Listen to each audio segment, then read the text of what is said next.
The opinions and views expressed in the following program are those of the speakers and the host, and do not necessarily reflect those of Yoakley Scott Corporation and your sports network. Yeah, I've been closer to Jesus before, so can you help me out? Oh, can you help me out? Am I on my own? Am I on my own? But can you help me out? Am I on my own? Am I on my own? Or can you help me out?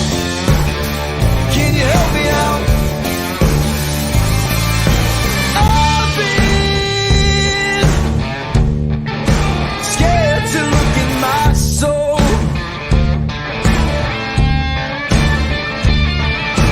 I've been afraid I would follow the road. Yeah, afraid of the things I've been told. What is up, everybody? Party people, how we doing? It is a Tuesday episode of Running Point on ysnlive.com. As always, brought to you by our good friends, I'm never pointing the right way, Greenwood Chevrolet in Austin Town. We thank them always for their constant support and sponsorship of not just this show, but like I say every day, everything that we do at YSN. Greenwood Chevy, they go the extra mile for you, so you don't have to. We try to do the same on this show every single day, and we will continue to do so. Today we have a great show for you. We're going to recap the Class B action. Of course. 18U was in action last night, and a little bit of a battle for the Astro Falcons. They weren't able to stay undefeated. We'll dive into that game and the rest of the games here in the Class B action from last night. We also have an interview to play for you guys from Kaylee Luckland. She is a phys ed teacher and a coach at South Range, and she won the award at South Range this year for the faculty member that shows the most school spirit. So I brought her on to talk about why supporting these students is so important from a faculty member standpoint, whether it's the basketball team, the football team, the baseball team, the softball team, volleyball, of course, because she's a coach. They're all supporting, and she even goes into how much she supports the non-athletes that come into her classroom, and I should say gymnasium, because she's the gym teacher. But it was a great conversation with someone that is not started out as a South Range person. She was a Canfield alum, but like South Range does with so many people, kind of engulfed her into the family and now has swallowed her up into the South Range community. So as someone who went to South Range, we welcome her into the Raider Nation, I guess I should say. So it's a great interview, and we're going to play that for you today as well.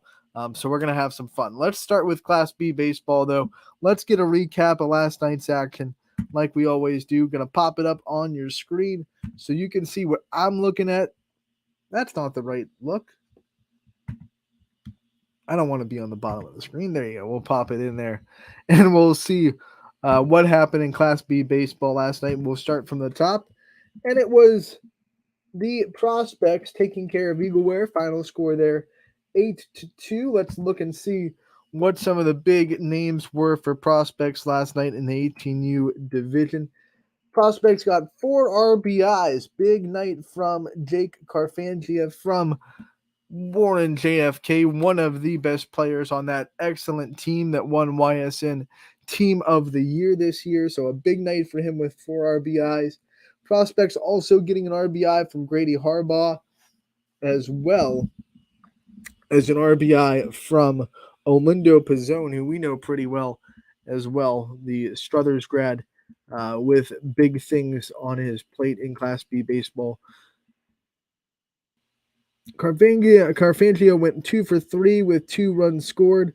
A 2 for 3 night as well from Traynor Janasco for the Prospects. So you can see a lot of offense for the Prospects hitting.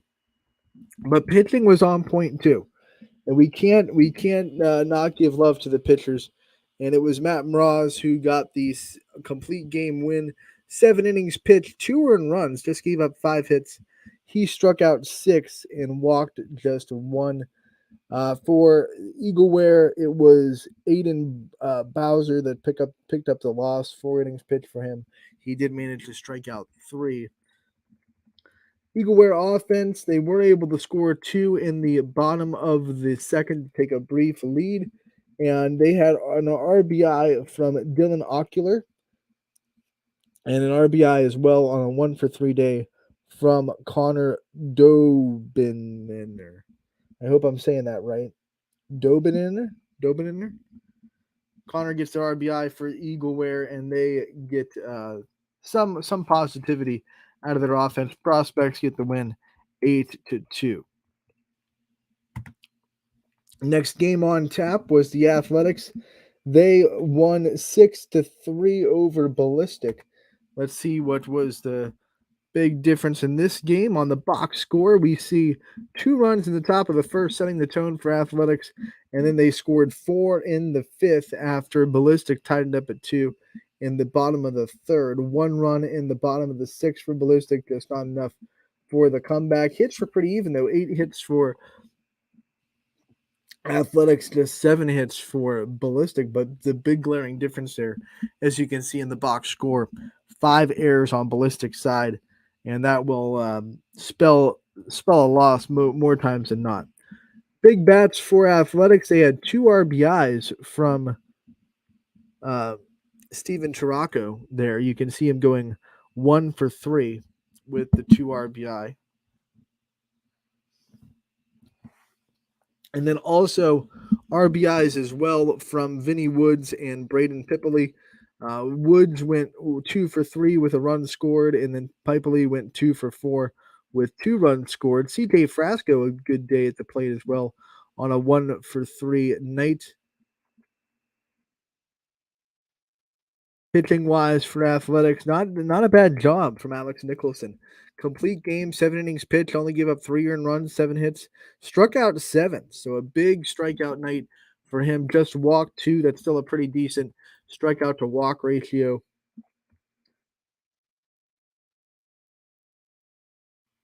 For the pitching staff of the Athletics.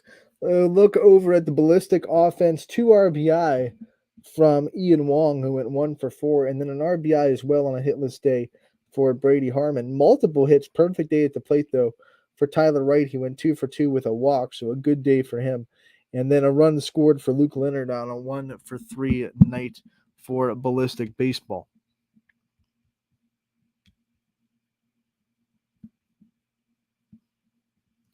Let's go back into the schedule and see what we have next to look at. It is going to be Dura Edge taking on Creekside Fitness, and it was a shutout for Creekside. 5-0. They get the win. As we look at the box score here, Creekside's big offense came from Andrew Calley, 2-for-3 with 2 RBIs for him. A perfect day at the plate for Tyler McEwen, 3-for-3 with an RBI. Good day for him. And then they also had an RBI from Jake Patterson, 1-for-4 at the plate for his day. McEwen went and had 2 doubles on the night, a triple for Patterson and a home run from McEwen too. So 2 doubles and a home run on that 3-for-3 day with 3 runs scored.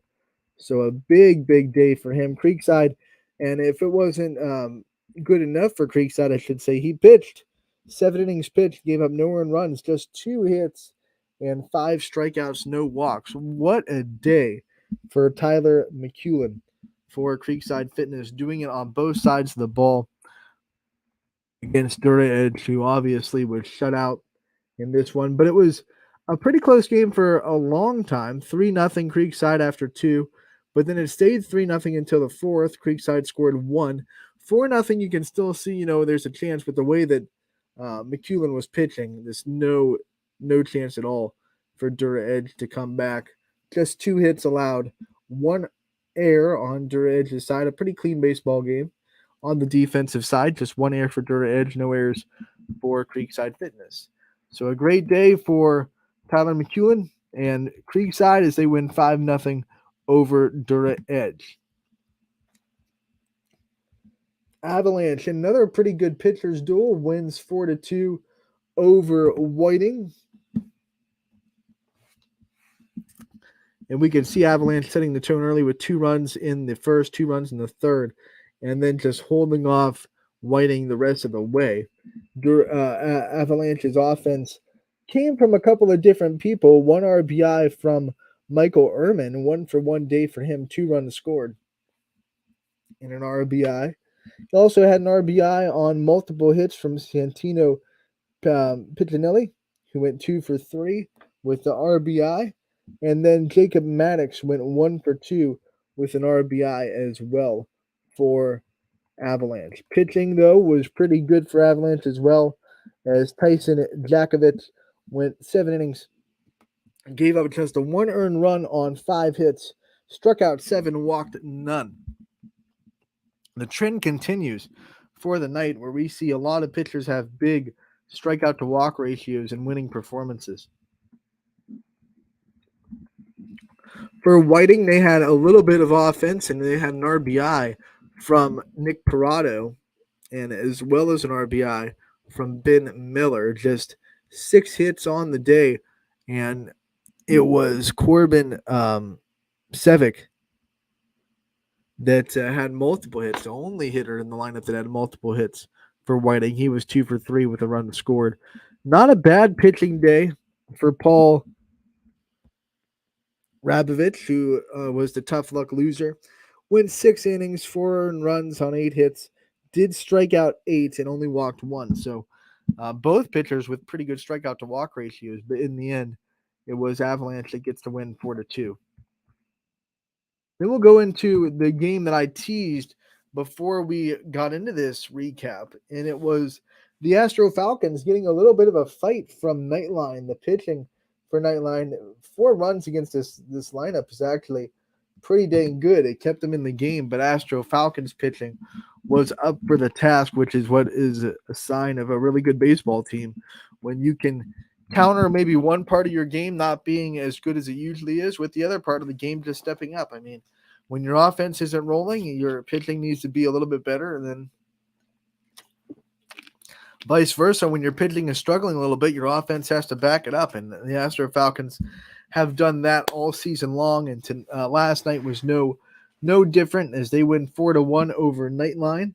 3 runs in the bottom of the third was the big difference maker, as both teams scored a run in the first.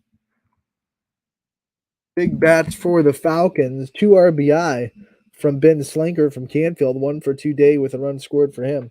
They also had an RBI from Jay Rona from Mohawk, 2-for-3 with that RBI and a run scored. And then a perfect day at the plate from AJ Capizzi, 2-for-2 with a walk and a run scored for him. So you see the offense coming from those 3 players mainly.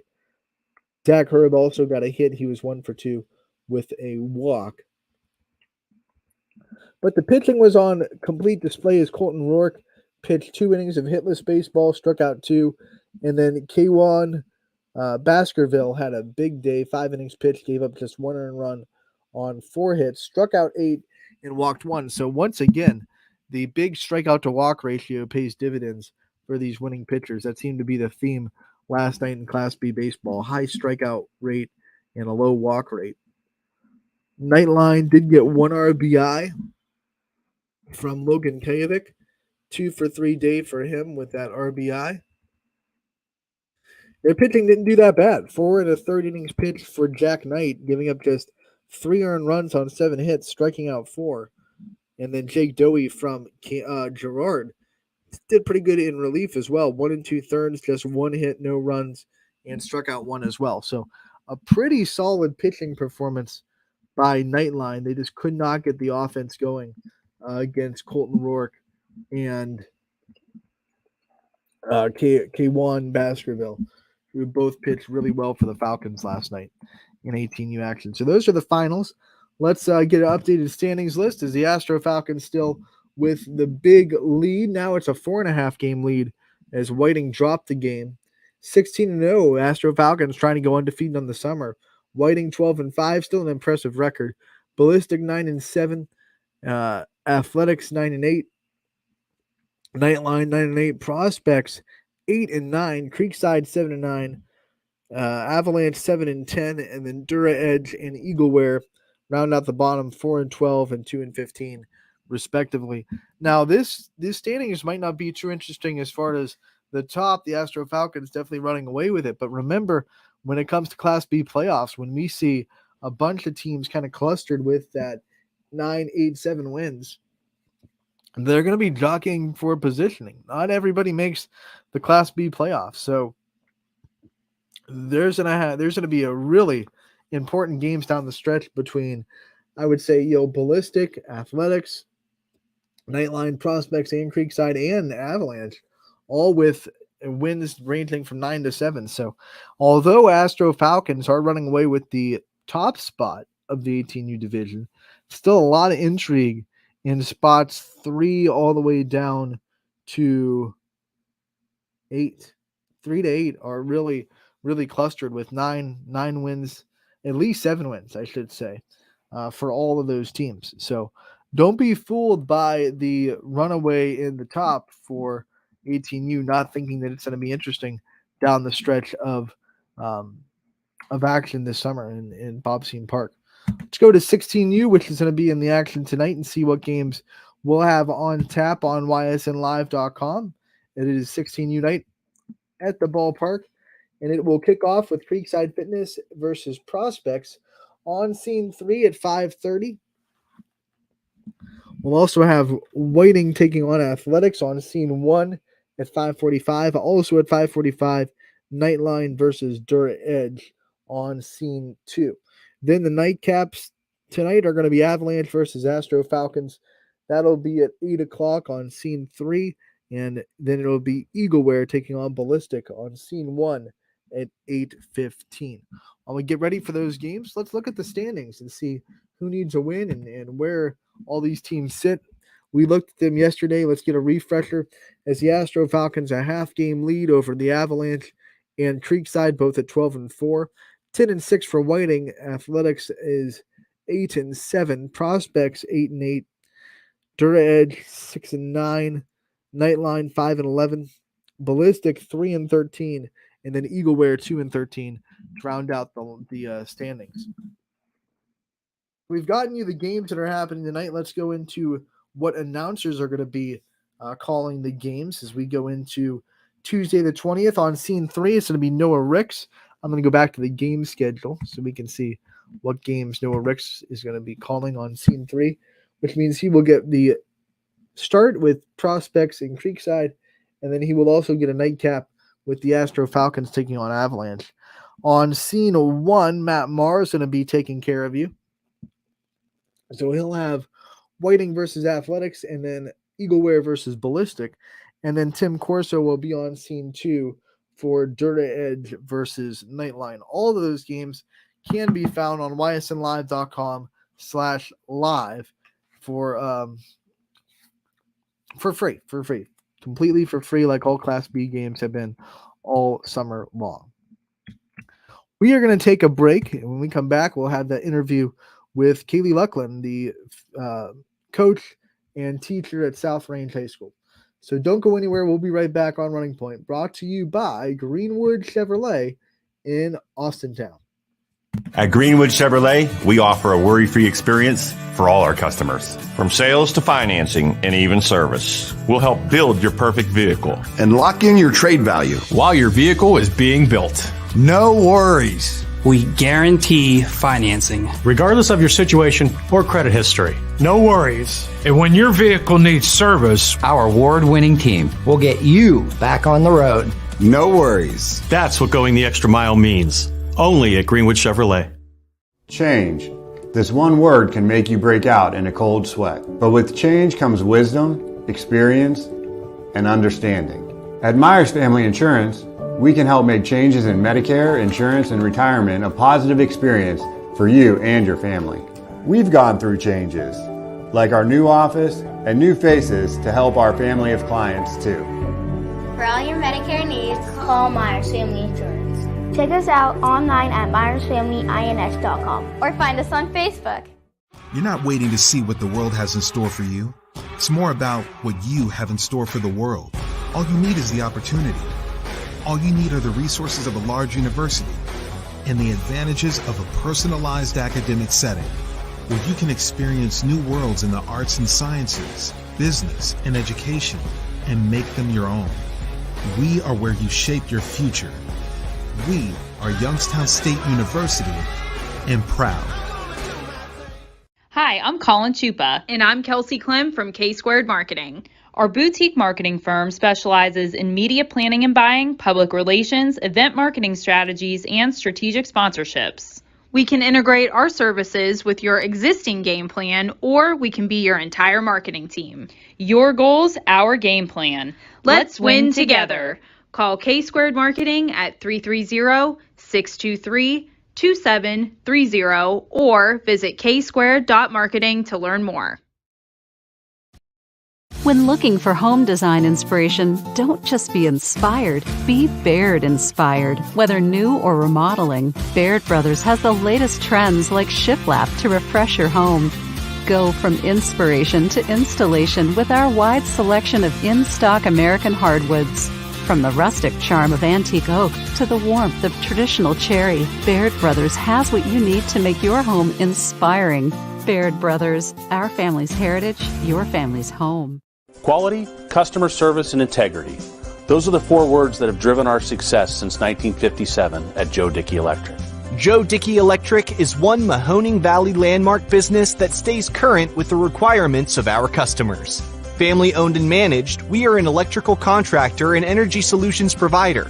Every member of our team adds to his or her skill set through ongoing training. Residential, commercial, industrial, automotive, and more. We keep ahead of the needs of our customers with a fleet of more than 50 vehicles and 24/7 emergency service, so you're never left in the dark. WRS Wealth Advisors, the area's premier wealth and retirement specialists. Located on South Avenue in Boardman. Your teams work hard and give it all they've got. Well, so does ours, because 21 Sports and YSN give you extra effort when covering local sports. 21 Sports and YSN, winning coverage of our Valley's teams. Hi, I want to tell you about my Trish Yearwood home collection available at Sheely's Furniture. With 2 locations serving Ohio and Pennsylvania, Sheely's is one of the country's top sellers of my home collection. And the best part? At Sheely's, you never have to wait for a sale. They offer everyday low pricing as well as a price match guarantee, so you can shop the Trish Yearwood home collection with confidence. Come see my collection with something to offer for every room in your home and get it all with free local delivery, only at Sheely's Furniture.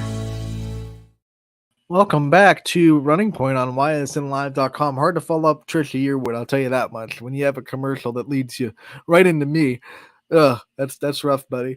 Anthony Hartwig with you on Running Point, brought to you as always by Greenwood Chevrolet in Austintown. They go the extra mile for you. We try to do the same here on this show every single day. And as always, we thank Greenwood Chevrolet for their constant sponsorship and support of not just this show from day one, but also everything that we do at YSN. If you're in the need for a new or used vehicle, make sure to head on down to Greenwood Chevrolet in Austintown. We're going to head down to Canfield in South Range. Canfield South Range, not North Lima South Range anymore. See a lot of people still make that mistake.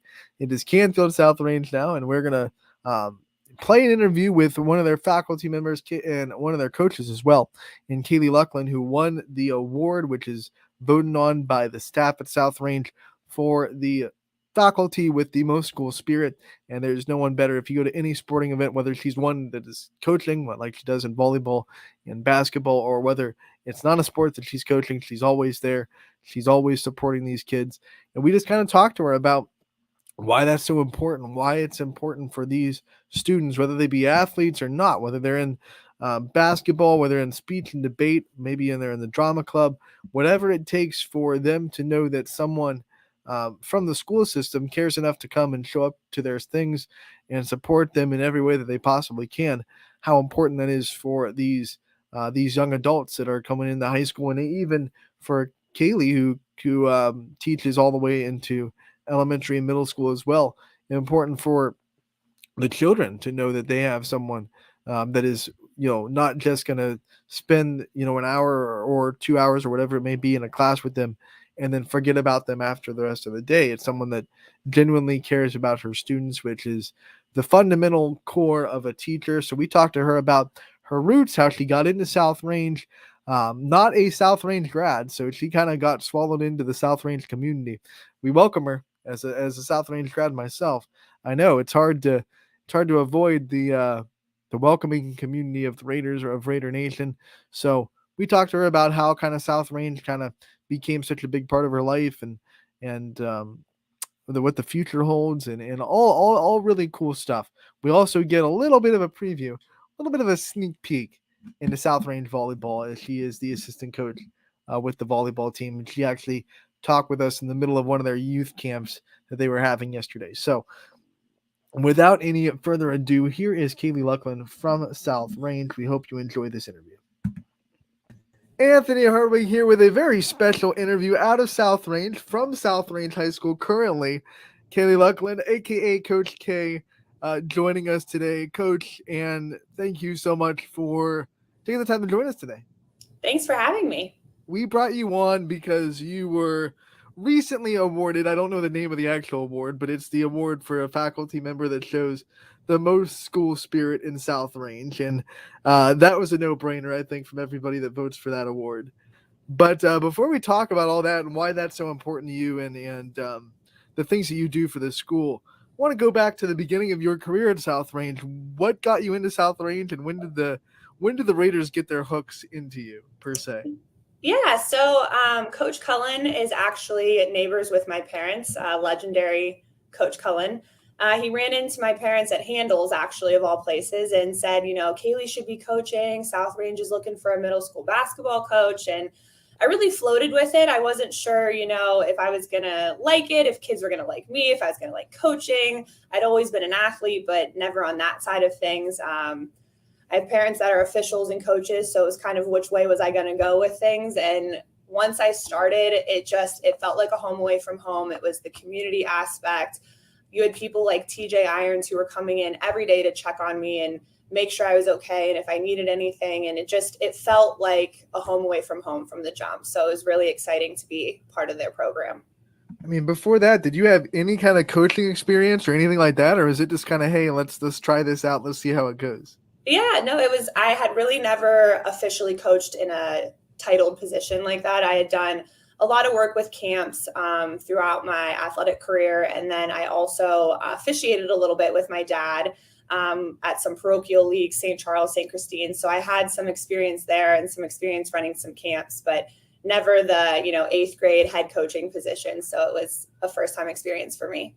So you go from that, and almost immediately, all these varsity coaches, there must have been something that you pulled because they all wanted you a part of their staff. I mean, it felt like you were always kind of on the bench in basketball, and you eventually got in as an assistant in basketball. Then you were always on the bench in volleyball, then got an assistant in volleyball. Even had a little bit of a stint as the head coach of the volleyball team there for a minute. What was it like to kind of whirlwind go from just someone that's just there getting their feet wet in coaching to all of a sudden you're on the varsity bench, you're helping out all these different varsity coaches, and you're getting to know all these players that from 8th grade all the way up until, their senior year? Yeah, I mean, South Range makes it really easy. I say it all the time. We have the best kids, the best community, the best parents, the best coaching staff. Coach Fischel, Coach Irons, they're so welcoming. They want to see me be successful.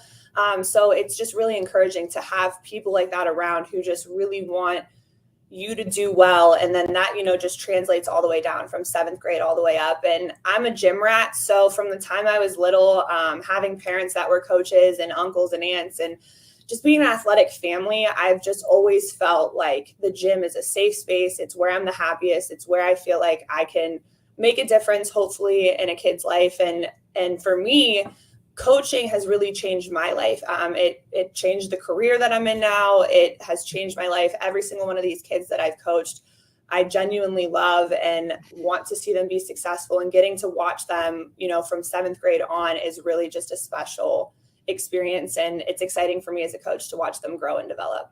I like that you said, because it's a perfect segue. It did change your career path a little bit when you started coaching at South Range. You weren't a teacher at South Range yet. But you got that job. You locked in as a teaching position as the phys ed teacher at South Range. And what went into that decision, and what made you want to not just coach but also teach in this school system? Yeah, I knew really early on when I loved coaching that it just felt right. It felt like it was what I was meant to do, what I was passionate about. It never feels like work coaching.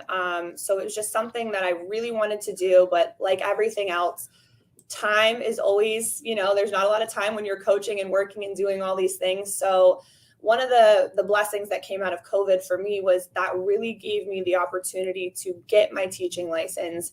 And then the timing just kind of fell into place perfectly. I had done a little bit of subbing. I was still coaching volleyball and basketball here. And so when the position opened up, it was just such an exciting time and perfect fit for me to get into South Range and really kind of open a new avenue of getting to work with kids that aren't necessarily in athletics or that I had gotten to work with before. So it was really awesome.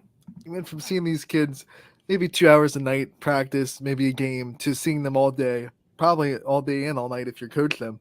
What was that like going from, okay, we have a little bit of a relationship, you get a little bit of time with these kids, but now you get to see them not just on the court, but also in the classroom and what their school life is like. How did that help you build relationships with your student athletes and the students, like you said, that aren't even involved in athletics? Yeah, I think that it's great. I had volleyball girls, basketball girls, the kids that I had coached, popping in the gym to say hello or ask a question. And that's really nice to have that visibility where they can come chat with me about something, whether it's volleyball, basketball, or, school related, anything related. So just being able for them to pop into the gym and say hi was really awesome. And just getting to see them day in and day out and really be, boots on the ground here with them was really awesome. And one of the things that I got really integrated with from the jump is South Range offers a Future Teachers of America program.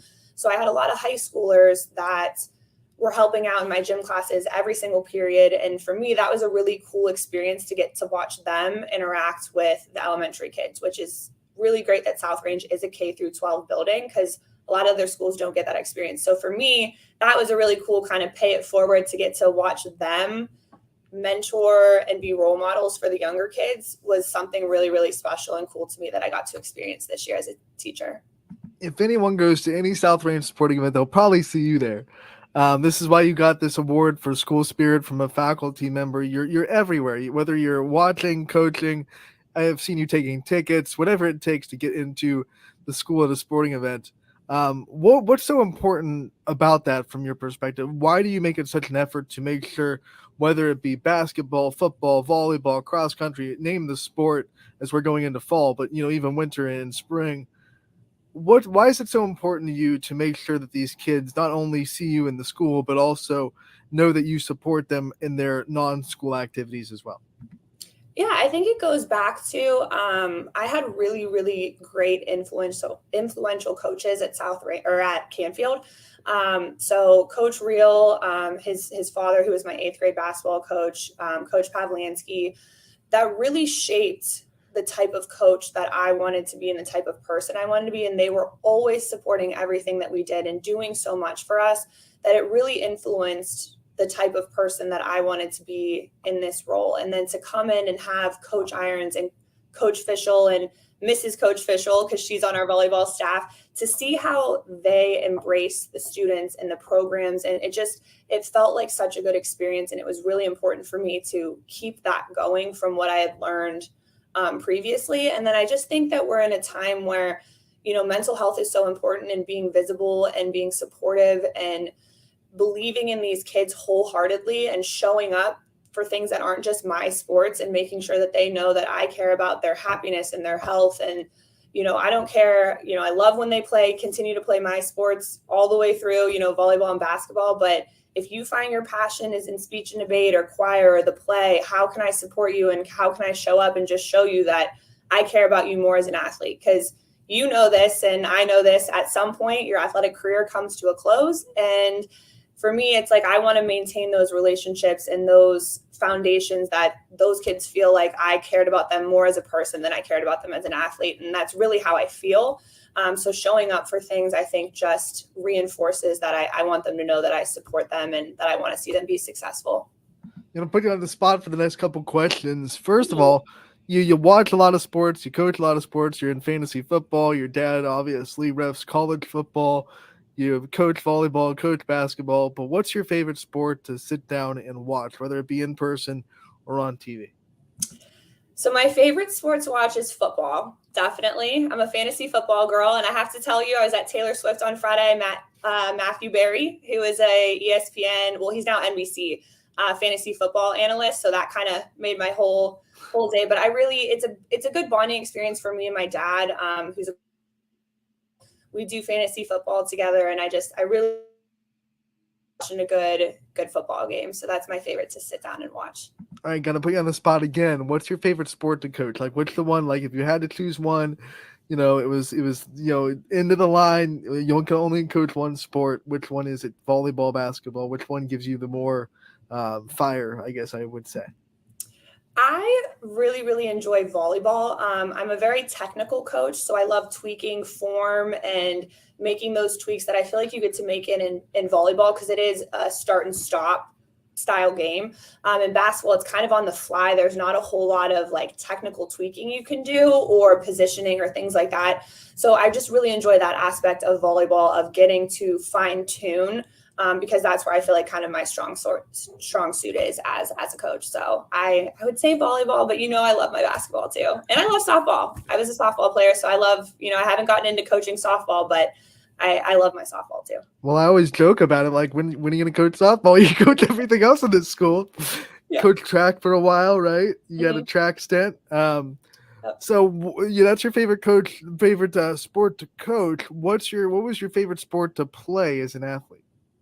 Volleyball. I was a volleyball girl. I really loved it. It was something that when I started playing in middle school, that it just really caught fire for me. And it was also something different. My mom was a college basketball player. My dad was a college baseball player. So it was kind of my own section. I could do my own thing and have my own sport that they got into a lot. So it was really something that I loved from the jump. And I just always loved hitting and playing different positions. And I was really just a technical player. And I love that aspect of it. All right, now we're going to go back to Fan Kaylee real quick, because you've been to a lot of South Range events, and in the last, 5 years, there's been a lot of big moments in South Range athletics, a lot of awesome games. What has been your favorite South Range moment as a fan in the stands so far? Favorite South Range moment? Wow, that's a lot, because that I'm going to say, like, anytime we get a W is a good one. Well, while I'm thinking about it, I went to Canfield. So anytime we can beat Poland in something, because they were my rival at Canfield, that's always a great experience for me. But favorite as a fan, man, that's tough. There's been so many good ones, and I've been to so many different things. I would definitely say, because this one's really recent in my mind, when South Range was in the regional semifinals and Anna A hit that 2-run bomb, just the excitement that I felt for her, having worked with her in basketball and volleyball, and just seeing the success that she had as a freshman in softball, and getting to watch them in a different environment in that, high pressure, games on the line situation, and to come in so clutch like that. And I just think it was awesome. So really the softball run this year was really exciting to be a fan, to sit there and watch, kids, every single one of those kids I pretty much knew or coached or interacted with. So to see them be successful and go as far as they did was really exciting. Same question, but now we're going to switch it to the coach's perspective. What's one of the games that really sticks into your memory as one that you were on the bench for, that you'll never really forget coaching in? I remember Coach Cullen always told me, you'll never forget the first team you ever coached. And it's actually, they're about to be college seniors. So it's, Emily Irons, Gianna Chicky, their group. And they had come in and they had a little bit of a rough season the year before of, hadn't won very much. And I remember we were playing McDonald, and that was one of their rivals. And Emily Irons had 8 threes in the game. And I'll never forget it, because she kept looking at me like, should I still shoot the ball? Should I still shoot? I'm like, yes, keep shooting the ball. You're on fire. They're not going to guard you. And she just kept dribbling up and draining threes. And we laugh about it to this day, because that sticks out to me as, my first year coaching. And that's really when like you said, the hook happened for me is just to watch them come in and not be confident, and to be hesitant, and to watch them grow into confident young women. Even in that one season, it was like addicting. It's like I wanted more of seeing girls come in and really believing in them and wanting them to build that confidence and all of those life skills that, I know as an athlete that I don't, no longer play those sports, but all those things that you learn from athletics. So that first group, just to really see them, and it wasn't a championship season, it wasn't, anything like that, but it really influenced my coaching perspective, and just to watch them grow into the young women that they are now, it was really exciting. So that sticks out to me as a really cool game, is playing McDonald and Emily Irons 8 threes. All right, same question, but this time we're flipping it to the athlete. Athlete Kaylee, what was your favorite sports memory playing? Favorite sports memory? I would definitely say, I'm trying to think if I'm going to go with a basketball one or a volleyball one. We had pretty good runs when I was in high school, basketball wise, my junior and senior year. We ended up going to the regional finals, and on that team when I was a junior, I was definitely a role player. And it's something that I talk to a lot of the kids about, is like doing your job the best that you can. But that year, I had 3 girls that went on to play. 2 went on to play Division I basketball. 1 went on to play Division I softball. So I was with a really, really good group of athletes.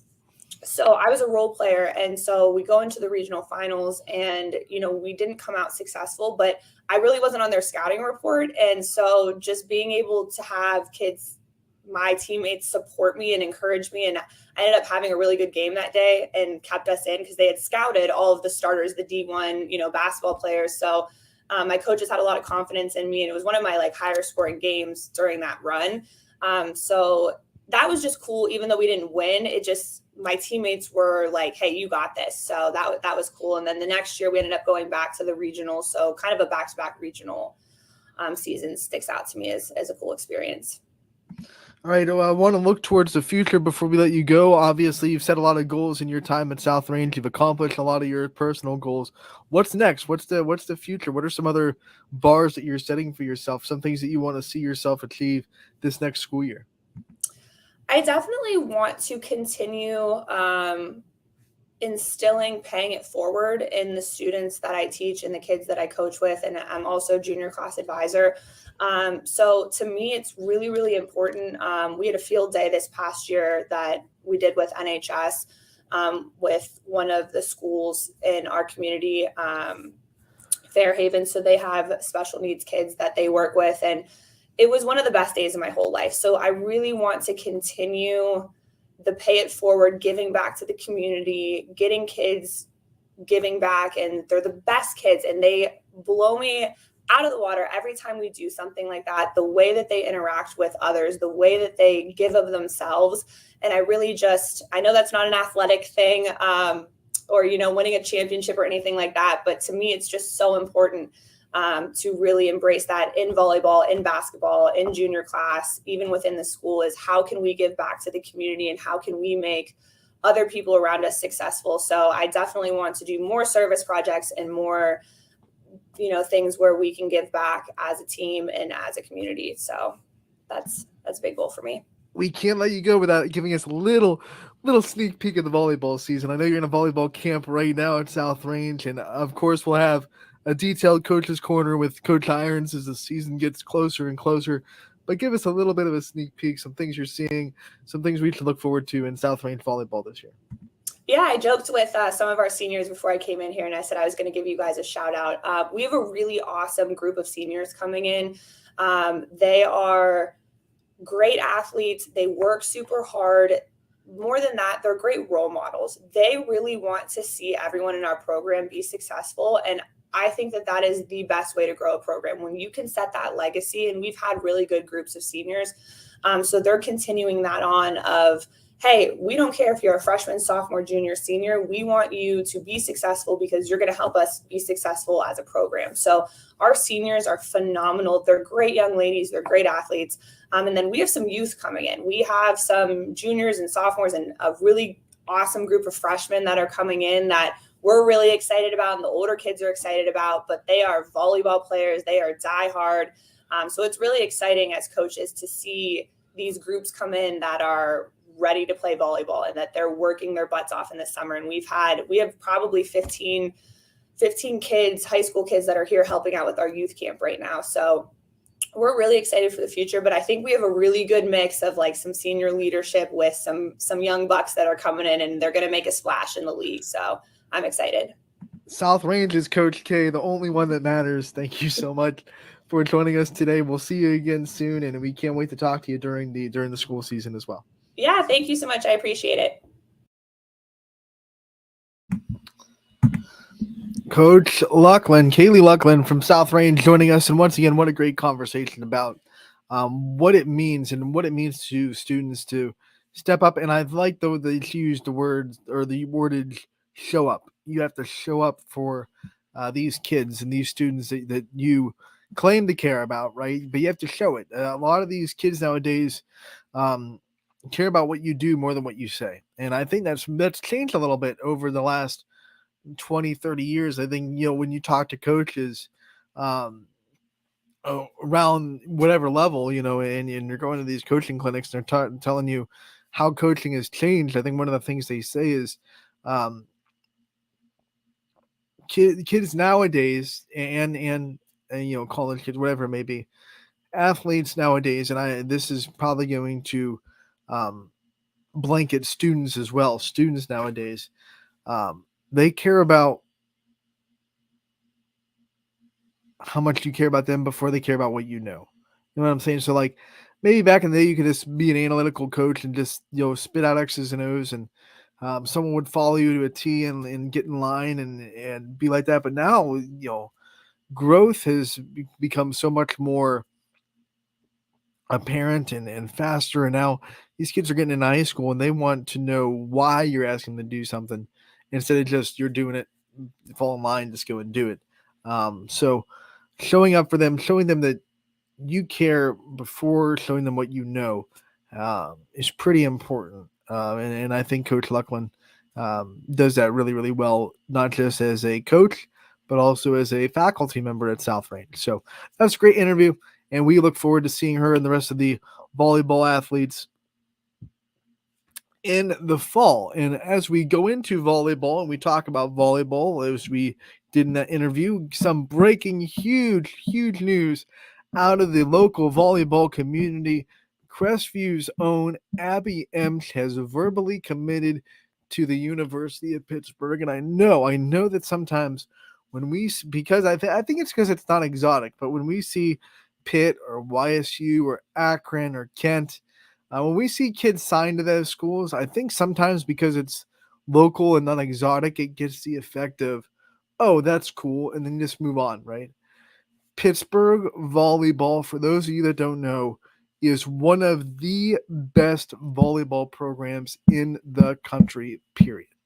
Right at the end of last season, they finished the AVCA rankings at number 4 in the country. So this is a legitimate verbal commit, probably one of the biggest verbal commits that we've seen in YSN's history. I mean, we haven't had someone verbally commit to a top 5 team in the country in Division I, I don't believe. If they have, I must have missed it. But this is huge, and it's going to get a lot of attention. It should get a lot of attention. It's massive. Pitt volleyball, like I said, one of the best programs in the country. It's like if you committed to Alabama in football, or you commit to Kansas in basketball. It's that kind of caliber blue blood program in volleyball. So this is huge news. Abby Emsch is going to Club Nationals this week in Florida, so it's unavailable to do an interview this week, but we are going to have her on the show next week to talk more about this awesome moment and kind of what went into it, and kind of out of nowhere, honestly, because I always believed that Abby Emsch was great, and I've talked about her at length during every volleyball season. But there wasn't like buzz around like her getting noticed by that level of schools, and there's not as big of a underclassmen rating system like there is in softball, so you didn't know how these college coaches and these big names were kind of ranking her in the other world. But to see that, like, she was on Pitt's radar, which means she was on everybody's radar. I'm telling you, if you're on Pitt's radar, there's not a school that wouldn't sniff you. You know what I'm saying? Like, they're number 4 in the country, so everyone probably was looking at Abby Empton. There are probably a lot of big coaches right now that are kind of bummed that they didn't get the verbal commit like Pitt did.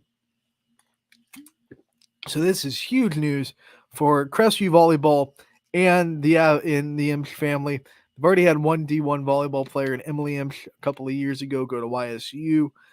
So now another one in Abby Imsh, once again verbally committing to Pittsburgh University to be a Panther in a couple of years. Thankfully, we still have her for a couple of years here at Crestview to watch and see do amazing things for that Rebels program. But I think a lot of eyes are going to be on Crestview this year. And this is the benefit of having a player like this and having a sign like this. Because of that, like, trust me, there are going to be a lot more eyes on Crestview. When you sign to a place like Pitt, it gets everybody's attention and everyone's kind of turning, and college coaches want to see who she's playing with. There's going to be a lot of people that get attention of coaches that they might not have gotten before that because they're either playing with or against Abby Emsh. Because I'm telling you, the coaching community is tight. So even if a coach comes and they want to see what Abby Emsh is about, maybe they see someone else on either the other side of the net or on Crestview's side of the net. Maybe it's not for them. Maybe it's not on their level yet, but does have, next level potential. They're going to talk to someone who they feel they would fit their program. Like, these coaches are very communicative when it comes to seeing players. Yeah, I know that such and such, this person doesn't fit my program right now, but would definitely fit yours. You're a friend of mine, and they give them a call. Hey, you should check out this player. It's going to happen a lot, and I think our community, our local community, volleyball especially, is going to benefit greatly by this signing. I think it's not just something that's great for Abby Emsh, it's something that's great for local volleyball in general. And we have a lot of volleyball talent. So it's going to be great to see a lot of them get a little bit more pub and a little bit more attention, not just from the media, of course, like we do a lot of volleyball, but also from the coaching scene and the next level coaches and the excitement of volleyball, the other teams around the state that are going to be looking, oh, big signing out of Youngstown. We should give them some attention now. So this is a big signing, not just for Crestview, not just for Abby, but anytime you have a player of this caliber, it's good for the entire area of softball. I mean, volleyball. It makes everybody else raise their game. It does put another target on Crestview's back. There's a big shocker. They've had a target on their back forever. But now it's another one, like, you have a D1 top 4 team in the country commit. We're going to really want to amp up to play you. We see the same thing happen with Sydney Watts in softball this year. Everyone knows Sydney Watts is probably going to go to a really, really, really big school. And because of that, it gets Austin Town Fitch attention, but it also gets a lot of other people attention who she plays with and against. And it also raises the bar of everybody else. I think one of the many reasons why softball this year has been better. Like, the bar has been raised by a lot of these players. It's because they know, like, hey, we have someone in our area that is big time. We have to raise up our game so we can, we can be noticed when eyes are on her. And I think that's been one of the big reasons why, especially in the last 2 years, we've seen softball talent become a lot more widespread. It usually was before, 3, 4, 5 years ago, condensed to, 1, 2, maybe 3 different teams that had, talent stacked. But now we're seeing talent everywhere in softball. There's a lot of contribution sets. There's a lot of reasons for it. But I would argue that one of them is simply because our area has a really big name right now, and it's raising everybody else's game. So with that being said, once again, congratulations to Abby Emsh on committing to the University of Pittsburgh. We will have her on the show next week when she gets back from Florida in the Club Nationals with her club team, when we'll talk to her about her commitment to Pitt and all the excitement that's going to come with it. So don't miss that. We'll also be back tomorrow. Don't miss tomorrow's show from 1 to 2 with Scotty Mincher in the house as always, on a Wednesday episode. It's going to be fun. Running Point 1 to 2 tomorrow, brought to you as always by Greenwood Chevrolet in Austintown.